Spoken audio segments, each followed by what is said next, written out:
What's going on, Cougar fans? Peter Borkowski here on the Cougar Sports Network, bringing you this edition of Coaches Weekly. And once again, I'm joined by the head coach of the CUC football team, Coach Chase Hankins. Coach, welcome back to the show. I'm excited to talk to you today. Thanks for having me. Of course, and it was a thrilling Saturday, let's say, this past weekend for you and your squad. You picked up your first win as head coach. Congratulations on that. Taking down Manchester University 28-27. And I know there's a lot to talk about this game, and we could talk about maybe some of the things to improve on in a second, but you kind of harped on all of last week being able to finish games. You know, you talked about that coming out of the Greenville game, and I think we saw that for the most part against Manchester. They took a lead late. You guys scored a touchdown with less than 2 minutes to go. So kind of talk about that perspective of the team. You know, you're talking about finishing all week, and then to see your team be able to do that late in a tight game against Manchester. Yeah. You know, I think obviously just talking about finishing, it was really cool to see them actually doing the things that we coached them to do, and funny enough of a way, I feel like we overcorrected in a certain stance where we would finish drives in the first half and then finish drives early in the third quarter, and then we kind of disappeared a little bit. We kind of stopped doing what we were coached to do. So hopefully we can kind of find that perfect marriage of like starting really well and keeping the pressure on, and then finishing strong when we need to. But you know, it's a process, and seeing them put steps in place that, to succeed in that process is really special. Well, I'm glad you brought up kind of trying to find consistency with this team, because I wanted to ask anyways, I mean, how does that happen going into, you guys are playing Lakeland on Saturday tomorrow. How do you find that consistency so you don't have another situation where, you know, you go up by 2-3 scores in the third quarter and then you let the team come back in the fourth? Just what is the key to, like you said, being able to start strong and carry that throughout the rest of the game without as many highs and lows?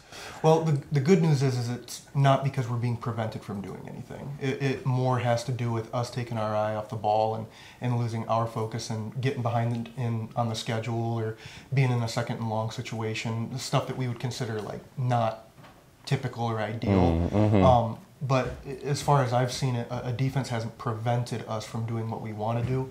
It's just those small little mistakes that mean all the difference in the end that we haven't capitalized on. Right. We lose our focus later on in those games. Absolutely. Well, in terms of a player I'd like to highlight, I think Jace Levi deserves a special shout-out from this past Saturday. 3 touchdowns, including the game winner. And I want you to talk about not just, you know, what it's like having such a talented receiver on your squad, but what it's like for, you know, having that connection for Colton Bosch, a younger quarterback who, you know, is still getting his early starts under his belt, having that experienced receiver like Jace Levi, or even Devin Bledsoe, who made a big catch late in that game, what it's like having those older receivers for Bosch to kind of learn under and have that connection with early in his career. Yeah, I think that our receiving room as a whole is really consistent. Obviously, those are the two ones that we're going to lean on the most because they're the older guys that have been through all that adversity, and you know, they definitely have some great stories about everything that they've overcome to be in the position that they're in.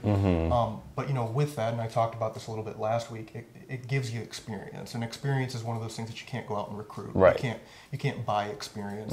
That is something that you have to go through in order to get. And both of them are competitors, and both of them are going to persevere through adversity, and being able to lean on those two while also trying to get a gel going with those other guys is really helpful for our offense, for sure. Definitely. Well, looking ahead tomorrow, Lakeland University coming here to CUC, and it's the opening of conference play for you and your squad.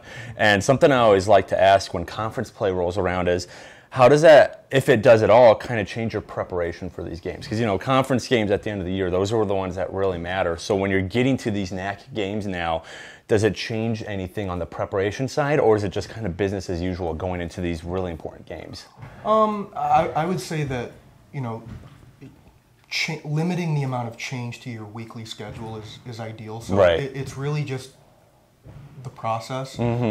It's just there's more tape because we have multiple years to go back on to look through and see what they were doing maybe 3 years ago or 4 years ago, or maybe what they were doing with a different defensive coordinator that they could bring back into this. And so in some ways it changes, but the bones of how we prepare are still the same. Definitely.